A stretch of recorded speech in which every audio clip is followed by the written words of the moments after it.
Hey, this is David J. Neff, and I am here with another one of our video series of nonprofit innovators. Today we're talking to a couple of the folks from Convio about what they're doing in the social media space for nonprofits and some of their upcoming events and contests and other programs that they're rolling out. So I'm going to steal the camera, and would you guys like to introduce yourselves? Sure. I'm Jordan Viator. I'm the Interactive Communication Manager over at Convio. I'm James Young. I'm in product marketing at Convio. Very cool. So let's talk social media in general. Why is Convio interested in doing social media? And then also, do you guys want to just kind of tell us what Convio does? Sure. So, James, you tell the audience what Convio does, and I'll take social media. So Convio is a software as a service company, and our software really lets nonprofits create another engagement channel with their constituents. So instead of reaching out to their constituents just through email or just through mail, the Convio software lets them really do an online engagement through the website, through email. It provides a way to track all the interactions and the things that they do with their constituents, as well as kind of enables some of the business process, like take donations or let constituents send letters to their legislators or buy a product in an e-store. It's just another way to engage with people online and let them support your organization. Cool. And so as far as social media is concerned, about a year ago, Convio started thinking, social media is taking hold.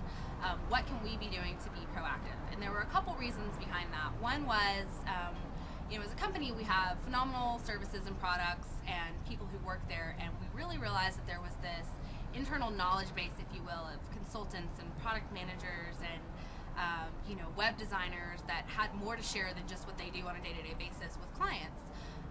And we also realized that not only can we share this information, but we could open a channel to really start getting open feedback from everyone out there. So, before, where we send a newsletter, now we have the Connection Cafe blog, where about 20 different people from across the company write about what they're passionate about.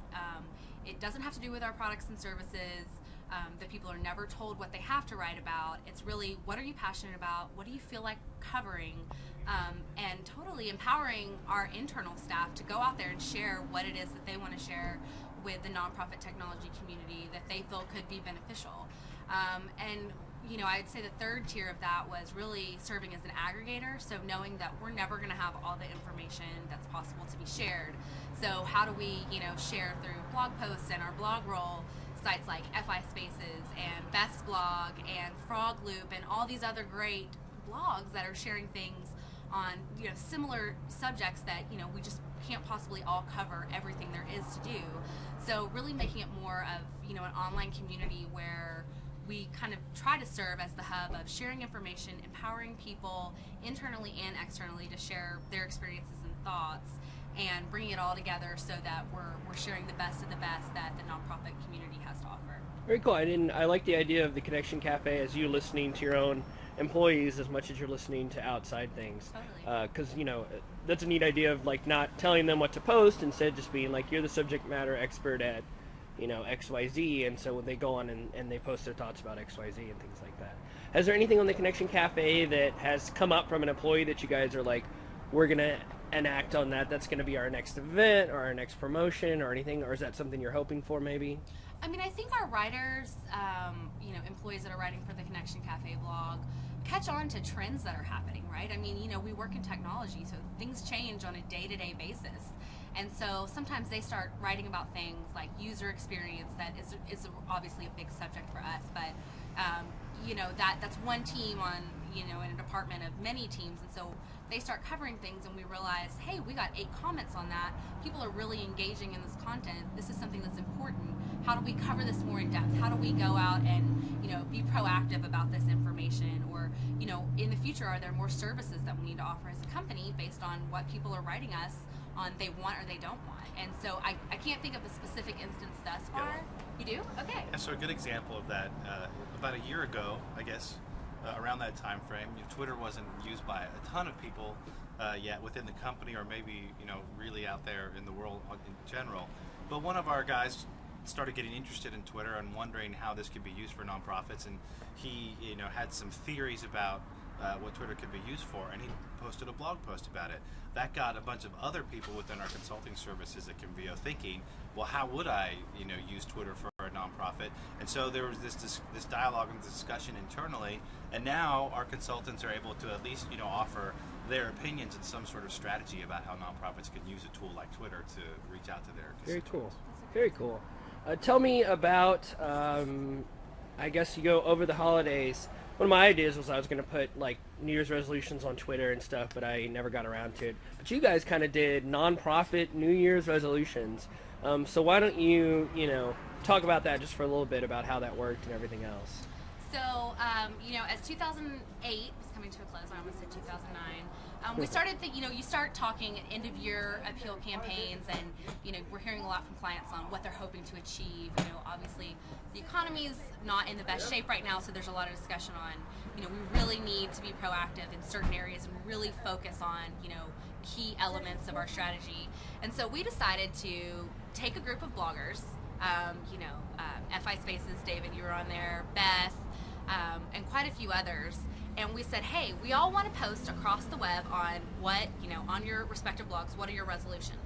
Share that, get some dialogue going, and we funneled everybody to a landing page that had a poll that we had kind of talked to a few clients before the holidays and polled them on, what are kind of the boiling down into these buckets? What are the top resolutions that nonprofits are looking for in the new year? And we conducted a poll, and we got great feedback.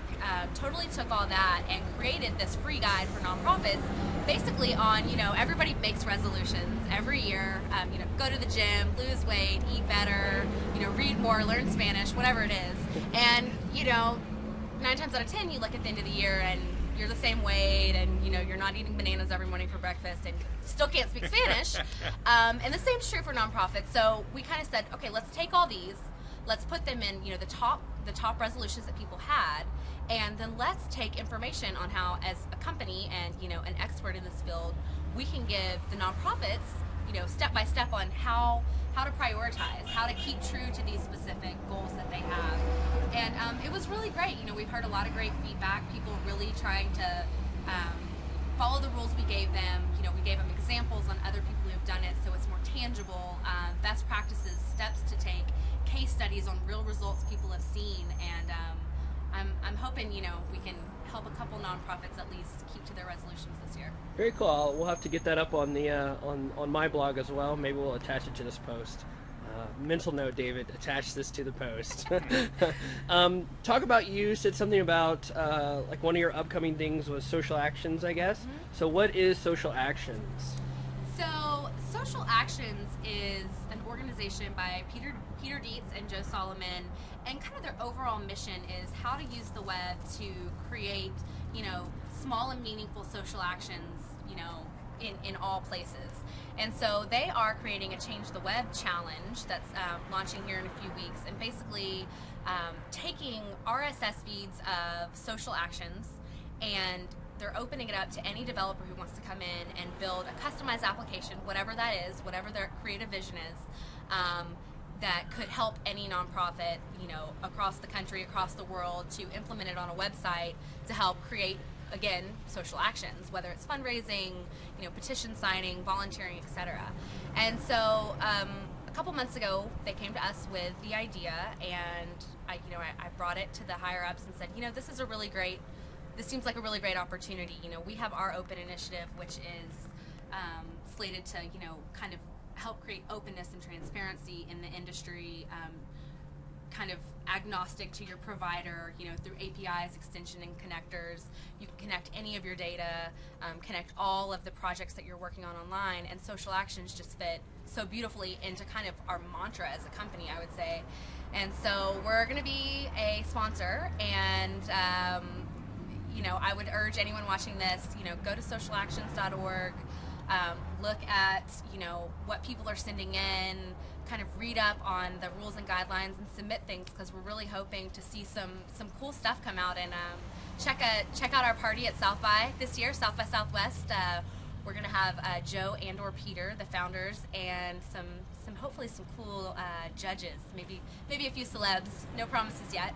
Very cool. Now we'll wrap this up, and James, do you want to give your contact information and what your address is on Twitter and things like that? Sure. So you can reach me at jyoung@convio.com.